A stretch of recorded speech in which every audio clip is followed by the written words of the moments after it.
Next election వచ్చినప్పుడు చూద్దాం. వేరే రాష్ట్రాల్లో వేరే ఎలక్షన్స్ ఇప్పుడు 26లో ఉన్నాయి. వాటికి పిలుస్తున్నారు. దాని గురించి ఆలోచించి తర్వాత నిర్ణయం తీసుకుంటారు. తమిళనాడులో ఇప్పుడు ఎలక్షన్ ఉంది. తమిళనాడు ఎలక్షన్స్ కి పిలుస్తున్నారు. రండి సార్, మీకు టికెట్ కావాలంటే మీకు టికెట్ ఇస్తాం అంటున్నారు. నేను ఉండేది వేరే ఊరు అండి, ఇది జరిగేది వేరే ఊరు, నేను తర్వాత నేను చేస్తాను. నేను పుట్టింది పెరిగింది తమిళనాడు కాబట్టి వాళ్ళు ఎందుకో ఇప్పుడు ఆఫర్ ఇచ్చారు. సో నేను చెప్తానండి అని చెప్పి చెప్తున్నాను. సో అది వేరే విషయం. ఇక్కడైతే పాలిటిక్స్ ఆల్రెడీ నెక్స్ట్ ఇంకా ఎలక్షన్ వచ్చినప్పుడు అప్పుడే మనం మాట్లాడతాం.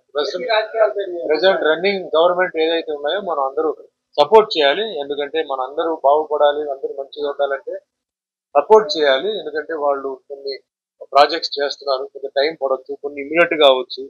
యాజ్ ఇట్ ఈస్ డెవలప్మెంట్ చూసినప్పుడు రోడ్ డెవలప్మెంట్స్ అని ప్రమాణంగా జరుగుతున్నాయి. ఒక్కొక్క డెవలప్మెంట్ బాగానే జరుగుతున్నాయి. కొన్ని సెక్టర్స్ లో కొంచెం లేట్ అవుతుంది. సో అందరూ కలిసి మన ముఖ్యమంత్రి గారు నారా చంద్రబాబు నాయుడు గారికి, డిప్యూటీ సీఎం పవన్ కళ్యాణ్ గారికి సపోర్ట్ ఇచ్చి అందరూ బాగుండాలి, అందరూ హ్యాపీగా ఉండాలి. ఇక్కడ వచ్చేసి అది లేదు ఇది లేదు చెప్పి అందరినీ సాటిస్ఫై చేయాలంటే చాలా కష్టం అవుతుంది, టైం పడుతుంది. వాళ్ళకి అందుబాటులో ఏది ఉందో అది వాళ్ళు చేస్తున్నారు. అది కొంచెం సహకరించాలి. అందరూ హ్యాపీగా ఉండాలి, అందరూ బాగుండాలని నా